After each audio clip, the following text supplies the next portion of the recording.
going to cover some basic gear needed for a multi-day, long duration foot movement type adventure where you need to be capable of completing a bunch of different tasks. Taking a closer look at this rifle, it's kind of just a general purpose rifle. It's got a light and laser setup, magnified optic with BDC,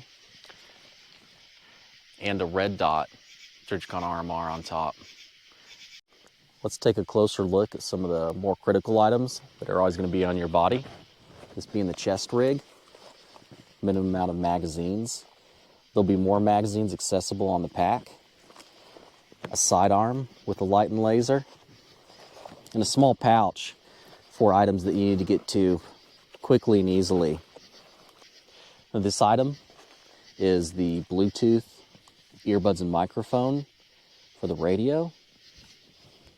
It's a little bit of a specialized radio. It's quite capable.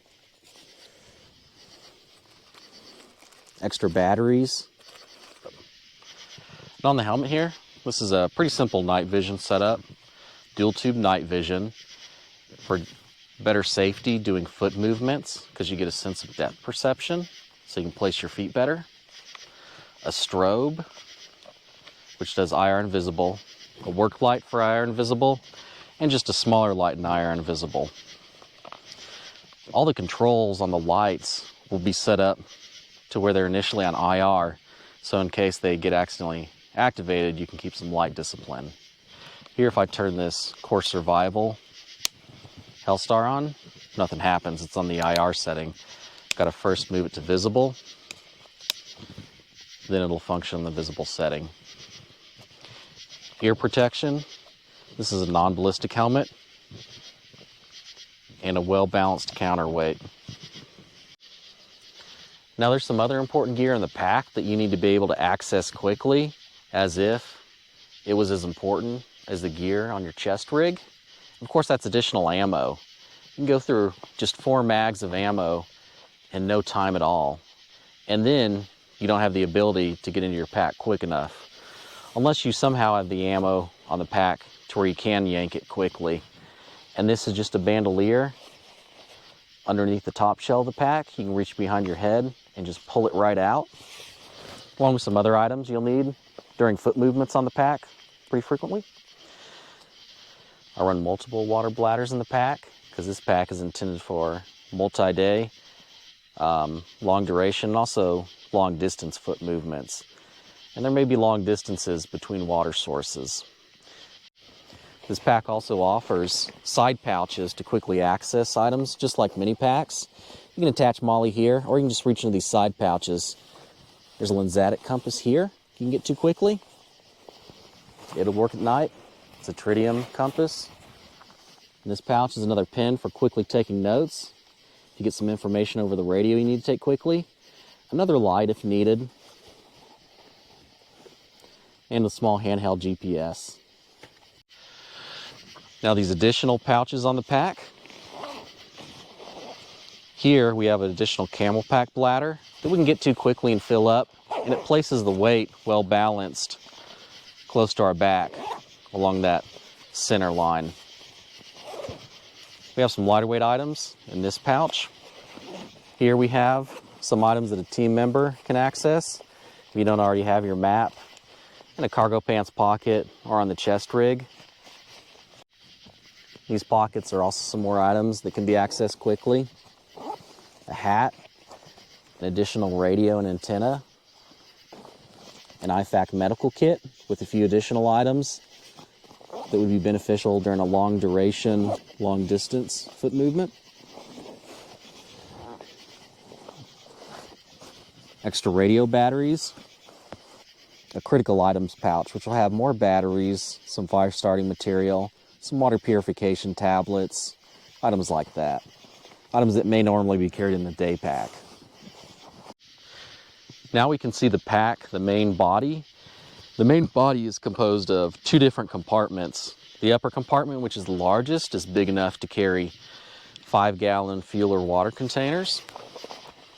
And the lower main compartment body is for sustainment gear. You can additionally strap things to these outside packs, such as maybe just a jacket that you may need to take off, or some foam mats, or an additional Sustainment pouch inserts that you can quickly take off and cache along the way, which may just be extra food, some extra batteries, maybe even just extra ammunition, just to get the weight off as you come to midpoints or bivouac sites.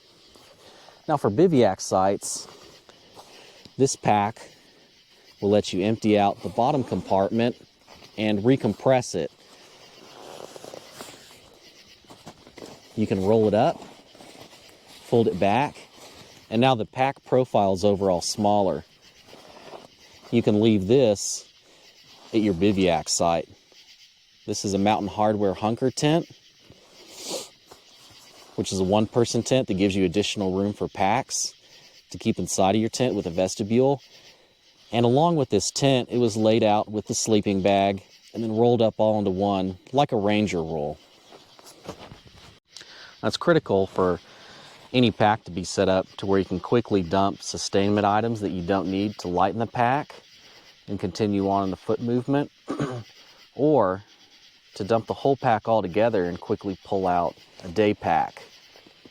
Sometimes these day packs are attached on the outside, although that makes balancing the weight and keeping it close to the body difficult. So for this pack, I've put in the day pack on the inside. The day pack will carry a lot of the water, so when you take it out, you still have your water with you. Additionally, with the day pack, there's some other items in the top here that you can access quickly, or a teammate can access for you. This is a Knight's Armament PVS 30 CNVD, which is just a clip-on night vision device. This will work with the Carbine's magnified optic. It works well with ACOGs and Elkins. It's got extra batteries in the case, and a sling strap that you could use while you're wearing the pack and you have the rifle slung. You can have this slung on your shoulder to access it quickly, so you don't have to take off your pack or have a buddy get into it to observe something at night at a further distance. Now I choose to keep a day pack on the inside to be able to pull it out quickly. The day pack also keeps a lot of the water. There's many items on this day pack that you could additionally include on the chest rig if you need, such as some of the chem sticks, additional IR strobes, as well as maybe some more magazines. On the inside of this day pack, it has many of the items that you would need, as critical items for a longer foot patrol.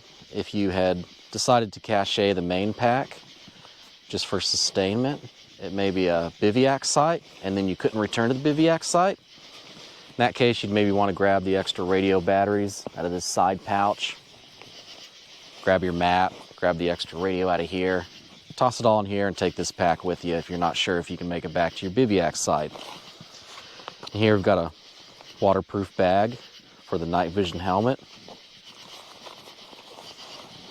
some quality eye pro,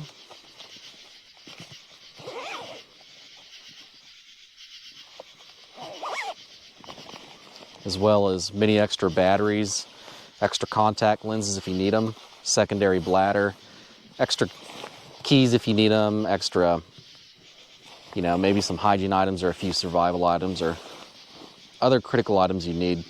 This pack is additionally a beaver tail design, so during the daytime if you want to stow your helmet set up. All right, let's take a look inside the pack and see what we got here. First off, there's 2 pouches close to your back. This is additional ammo as well as some food and a water filter. The water filter is more of a longer duration supplement for the water tablets that are, contained within the chest rig and the camel pack day pack.